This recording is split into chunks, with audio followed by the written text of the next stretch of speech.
강력반 두 번째 사건 보겠습니다. 자, 두 번째 사건의 주인공은 바로 모텔 연쇄 살인범 김소영이에요. 살원 내용이 경악스러운 내용이 나왔습니다. 함께 보시죠. 자, 이 한 방송사 제작진이 구치소 이 접견을 통해서 김소영의 메시지가 전해진 건데, 엄마 밥 먹고 싶다. 여기 있는 게 무섭다. 무기징역 받을 것 같아서 무섭다. 사이코패스라고 해서 엄마 못 볼 것 같아서 무섭다라는, 이 김소영의 뭐랄까요, 인터뷰를 할 수는 없고, 김소영의 지금 뭐 현재 입장이겠죠. 이 전해져서 경악을 그렇죠. 한 사람들이 많아요. 반장님, 이거 어떻게 봐야 됩니까? 너무 태연해요. 글쎄 말입니다. 두 사람의 목숨을 잃게 만들었습니다. 그들의 엄마는 뭐라고 생각할까요? 그리고 더 황당한 건 사람을 둘을 죽였는데 본인이 무기징역 받을 것 같아요. 무기징역. 예. 그러니까 보통 생각이라면 사람을 이렇게 둘이나 죽였고 다 했으면 사형받지 않을까 겁을 먹을 텐데, 김소영은 그러지 않잖아요. 그러네요. 무기징역 받을까 걱정한다고 하니까 너무나도 태어난 것 때문에 저게 무섭다는 표현입니까? 그러니까 자기 자신에 대해서 너무 잘 알고 있는 거예요. 예. 그리고 형사사법 체계에 대해서 알고 있는 거예요. 지능이 굉장히 높다. 높고 상황을 알고 있는 거죠. 어. 무기징역 얘기하면 변호사가 많은 얘기를 했을 거 아닙니까? 자기 상황을 판단하고 있는 거죠. 사람 둘을 죽여놓고 다른 사람들은 사실은 상해를 줬잖아요. 그렇죠. 그런데도 불구하고 자기가 다시 못 나갈까 봐 예. 그게 무섭다라고 말하는 이 범인의 심리는 도대체 어떻게 해석해야 됩니까? 가장 강력한 에고센트릭, 자기중심성이죠. 기준이 자기밖에 아닌 거. 나밖에 모른다. 남 죽든 말든 상관없이 내가 지금 조금 다친 거가 너무 고통스러운 겁니다. 내가 엄마 못 보는 게 중요한 거지, 내가 사람 죽여서 그 엄마들한테 아들이나 사람을 못 보게 하면 전혀 신경 안 쓰는 거죠. 이게 사이코패스의 가장 큰 특징입니다. 밥 먹고 싶다는 뭡니까? 엄마 밥 먹고. 그러니까 보통 저런 면에서는 가장 생각이 퇴행된다고 하는데 가장 감각적으로 얘기가 된다고 해요. 밥 아니면 뭐 따뜻한 거 이런 거 찾는다고 해요. 범행 과정에서도 사실 먹을 거에 굉장히 집착하는 모습도 집착하는 있잖아요. 형태가 보이죠. 고기나 뭐 치킨이나 이런 거. 이번에도 또 엄마 밥 이렇게 먹을 거에 집착합니까? 사페들이 보통은 퇴행적 감각을 가진다고 얘기를 하거든요. 그렇군요. 촉각이랑 뭐 이렇게 이 먹는 거라 이런 것들에 좀 더 이제 넘어간다고 얘기를 하는데, 그런 거 보면 확실히 김소영은 그런 특징을 많이 가지고 있는 것 같습니다. 그런가 하면 범행에 대해서도 이렇게 주장을 했습니다. 황당한 얘기예요. 황당한 얘기. 김소영이 뭔가를 속이려 하는 것 같다라는 우리 또 반장님의 지적도 있었잖아요. 지난 8월 자기가 범죄 피해를 받았다. 약은 무서워서 재우려고 먹인 거다. 가료약이라 용량 몰랐다. 라고 지금 주장하고 있거든요. 어떻게 보십니까? 저는 고유정 사례를 계속 듭니다. 고유정이 뭐라 그랬습니까? 자기가 범행을 왜 했느냐? 자기가 성범죄 피해를 당할 것 같으니까 공격했다라고 했죠. 똑같은 반응인 거고, 실제로 저 양은 50알이 넘는 양입니다. 그건 상식적으로 생각해도 저 정도 먹으면 상당히 위험하죠.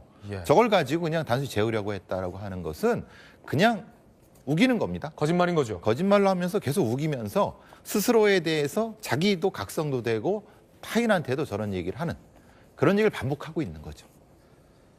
이 거짓말 절대 속아서는 안 되겠습니다. 우리한테는 범죄 프로파일러가 있지 않습니까?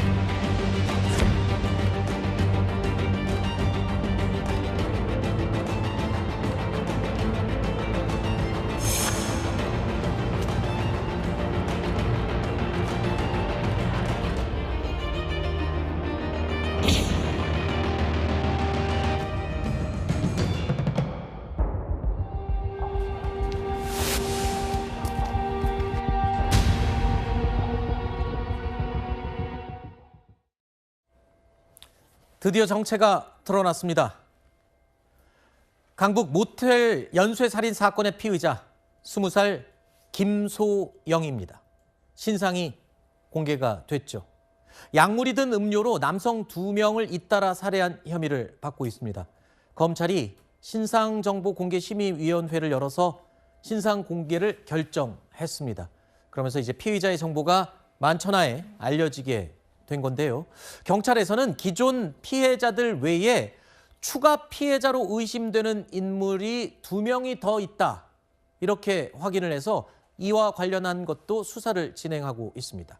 검거된 지 한 달 만에 이 검찰의 기소가 오늘 있을 예정인데요. 일각에서는 좀 뒤늦은 뒷북 신상 공개가 아니냐라는 말도 나옵니다. 왜냐하면 인터넷상에서는 이런 공식적인 신상이 아닌 개인 SNS의 신상이 이미 공개된 바가 있죠. 그리고 죄질에 비해서 공개를 했어야 마땅한 게 아니었냐 이런 얘기가 있습니다. 그렇습니다. 경찰 단계에서는요. 범행 수법의 잔혹성, 이 요건이 충족되지 못했다고 보아서 신상 공개가 되지 않았습니다. 하지만 검찰 단계에서 다시 신상공개심의위원회를 열어본 결과 피해자들이 다수 발생을 했고 오히려 이 약물을 통해서 독사를 시도했다는 점, 잔혹성이 충족되었다. 그리고 알 권리의 측면이라든가 유족 측도 공개를 원하고 있다는 점을 고려했을 때 신상 공개가 합당하다는 판단이 있었습니다. 다만 시점은 지적할 수밖에 없는데요. 이미 너무나도 오랜 시간이 지나 버렸고 오히려 사적 제재라고도 볼 수 있는 이미 인터넷상에 SNS 등이 공개가 되어서 너무 늦은 공개가 아닌가라는 비판은 좀 피하기 어려워 보입니다. 네, 유족 측에서도 여러 차례 신상 공개를 요청을 해왔었죠. 자, 그런데 이 김소영이 신상 공개를 거부했다. 나는 거부한다라고 입장을 밝힌 것으로 지금 확인되고 있어요. 그렇습니다. 신상공개심의위원회에 나와서요. 이 김소영은 신상공개를 원치 않는다는 취지의 의견을 개진했다고 합니다. 하지만 이 부분이 받아들여지지는 않았고요.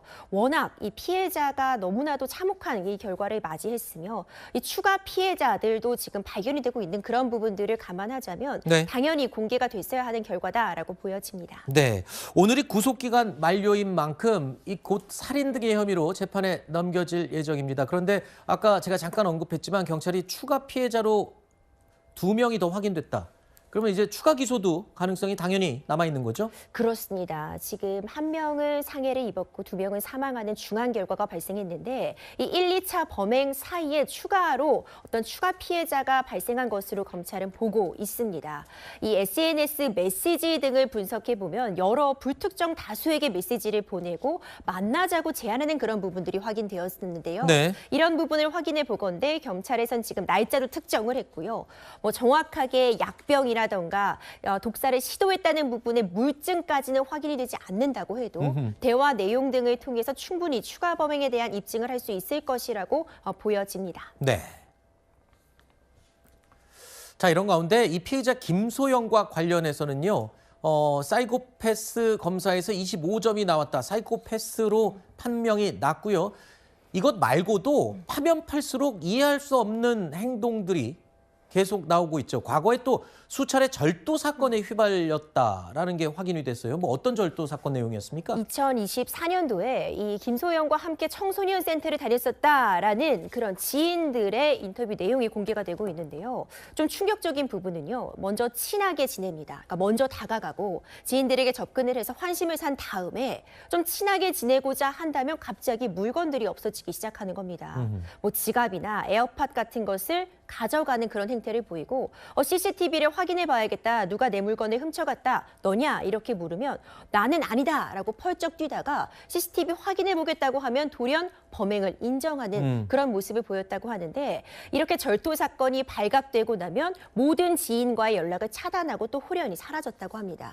이런 부분들을 보자면 먼저 환심을 사고자 대화를 걸고 다가가고 이런 비슷하네요. 그렇죠. 어허. 그런 행태를 보이다가 돌연 절도라던가 아니면 이 사람으로부터 어떤 금전적인 이득을 취하고자 하고 냉정하게 돌아서는 이런 유사한 형태를 보여왔던 것이 또 확인이 되었습니다. 그러니까 절도로 하던 방식이 점점 진화해서 살인까지 가게 된 게 아닌가 이런 추정을 해봅니다.